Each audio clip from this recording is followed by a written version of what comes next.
President Matamela Cyril Ramaphosa has joined many world leaders in paying tribute to Queen Elizabeth II. He's referred to her as an extraordinary and world-renowned public figure who lived a remarkable life. The Queen visited South Africa as a young girl and again in the 90s. Well, to discuss Queen Elizabeth II's legacy in Africa and in South Africa particularly, I'm joined now by Professor Donald McCracken. He's an Emeritus Professor of History in the University of Kwazulu-Natal. Prof, very good afternoon. Welcome to today. Thank you very much for joining us here on eNCA. Well, the President paying tribute to the late Queen Elizabeth II and saying she lived an extraordinary life. She was a remarkable person and that she'll be remembered fondly around the world. But there are some people who disagree and say she was part of a colonial era in the world and did very little to stop it. How can Africa, how should we in South Africa be dealing with her legacy? You know, sometimes when people make statements, they're right. And when people make statements and they are opposed to them, they're also right. And there's a degree of truth in both statements.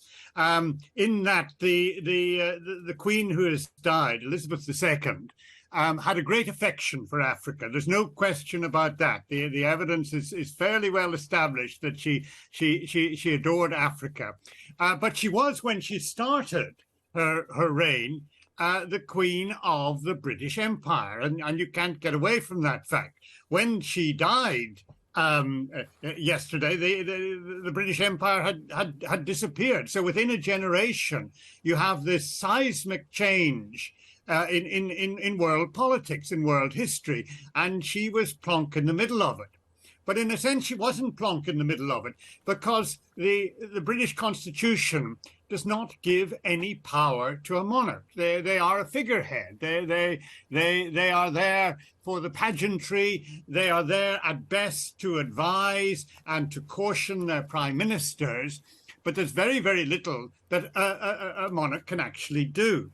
You said that she came here as a young person. And in fact, when her father, George VI, died, she was in Africa. She was in Kenya. And she always remembered that fact and flew back to England to a scene not unlike what we're witnessing on our televisions today. But she had been in Africa even before that. In 1947, General Smuts, the Prime Minister, had brought the royal family out here. It was a controversial trip. And of course, the following year, there was a general election, and between 1948 and 1994, there was a nationalist government. And during the period of the nationalist government, it is significant that the Queen never came near the place. She visited lots of countries. I made a note here, 20 state visits to 16 countries, but never to South Africa during that period of high apartheid, or whatever you want to call it. Yes. Now, in her reign... Yeah, sorry, Prof, to come in there. Just sorry to come in there.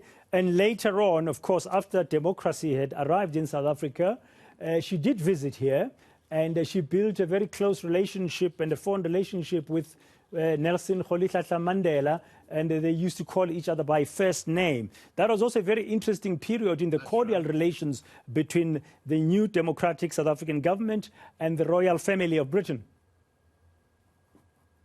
It is. And in a sense, when I say she had no power, I'm going to contradict myself here and say she had the power of influence and she had the power of example. And that friendship with Mandela went beyond her calling him Nelson and President Madiba calling her Lizzie or Elizabeth.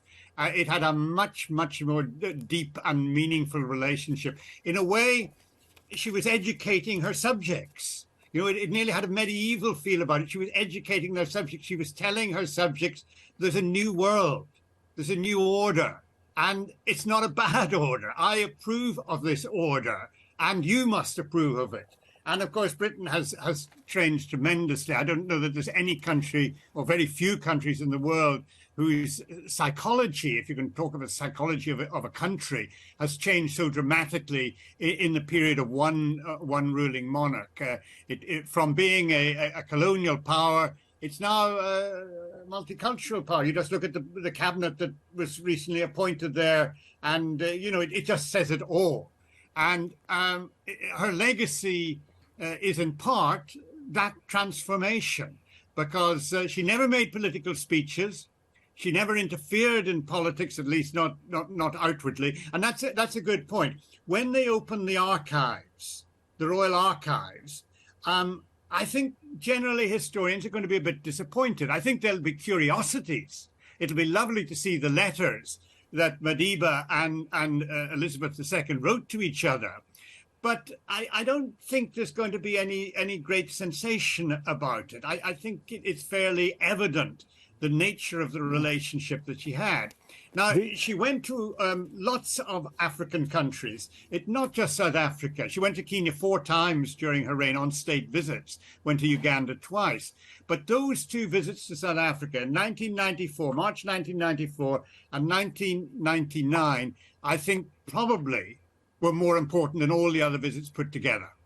And if you look at the Commonwealth, although the British Empire is dead and gone, as you say, there is this Commonwealth organization that joins a number of former British colonies, like South Africa is a member of the Commonwealth. And I've seen a statement from the Commonwealth today where they are attributing its growth and today's vibrancy and embracing of the new world in part to her support for its work. Well, she believed in the Commonwealth. And in a time, you see, the Commonwealth, I think, was basically an invention in Britain for British people to come to terms with the loss of empire, to stomach the loss of empire. But she took it further. She said, basically said, no, this is not what it's about. And of course, when she had died, when she's dead, there are now countries in the Commonwealth that were never in the British Empire.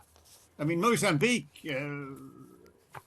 Togo, Rwanda, French-speaking, former French colonies and what have you, Portuguese colonies, being members of the Commonwealth.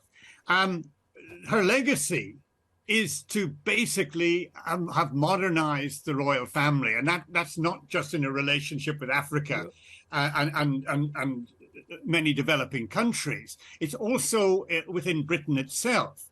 No longer, of course, do you have the House of Lords in the state that it was. It is now basically a nominated house rather than a purely hereditary house.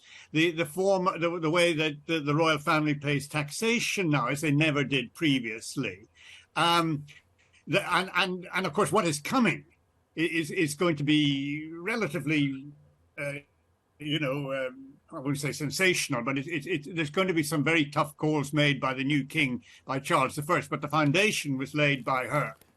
Yeah, finally, in less than a minute, Prof, as we conclude. Are you still there, Prof? I think we've lost that line. I was going to do the final indeed, question. yes. Are you there? Okay, we lost you there for a while. No, I'm yeah, here. From a legacy perspective, both in terms of South Africa and the African continent, some people might say if she had a power of influence, she could have done more since from 1952 to change. Although you point out that with apartheid South Africa, after that time, she never came to this country. Maybe that was a statement in her own way because she was not political. Could she have done more?